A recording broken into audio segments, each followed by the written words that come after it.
Hello everyone, today we are going to be making the chicken and vegetable stir fry. This is quite a popular recipe and we all make it in different ways, but today I like to show you my own version of this stir fry. So let's get started. I'll be cutting the bell peppers into strips, and to do this I'm going to be cutting off the bottom and top of the pepper. Then I'll cut through the side and I'm going to detach the seed from the pepper. And now I'm going to start cutting my pepper into strips. You don't have to discard the top and bottom of the pepper, just cut them into strips as well. And for the carrots, I'm not going to be doing anything so fanciful, I'm just going to be slicing it. Then I'm going to move on to slice the onions as well. For the green onions, I'll just be cutting them into fairly big chunks because I want them very visible in my stir fry. Now let's crush the garlic. Finally, I'm going to be chopping up this habanero pepper. This pepper is very hot, as we all know, but if you can't stand the heat, you can remove the seed or simply use half of the pepper. These tomatoes are very juicy and I don't want to lose any of the juice, so I'm going to do it separately so as to preserve the juice. And that is it for the vegetables. I have my chicken here cut into little chunks. And all I'm just going to do here is to add a little bit of cornstarch, which you can easily replace with all-purpose flour, followed by some salt and black pepper. Then give this a good mix and set it aside.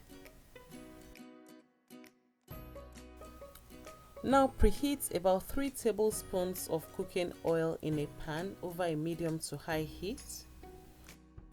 And once the oil is very hot, throw in the chicken and stir fry this until it's about 80% done.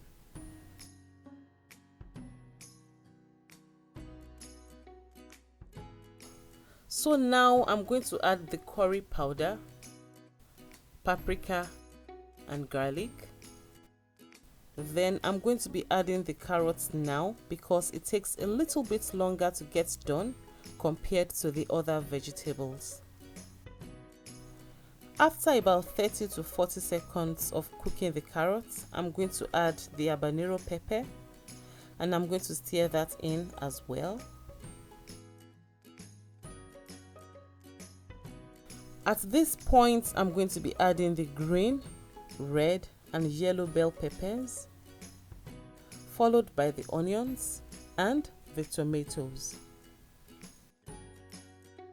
Add salt and pepper to taste, but be careful on the quantity of salt you add at this point because we are still going to be adding some soy sauce. Finally, I'm going to be adding the soy sauce. Give this a good mix and leave it to cook for about 2 to 3 minutes on a medium heat, and by this time the tomatoes would have released all its juice. Feel free to adjust your seasoning to your taste at this point if there's a need to. And the last thing I'm going to be adding is the green onions. I added this last because I still want it to be very green and visible in the stir fry. This recipe is actually very flexible, so feel free to be creative with your choice of vegetables. But it's very good to choose the crunchy variety of vegetables because you don't want wilted stir fry. This smells really good, it looks very colorful and it tastes so great. And that is it again for today. Thank you all for watching, and please don't forget to subscribe just in case you haven't done that already. Until next time, I'm going to talk to you shortly. Enjoy.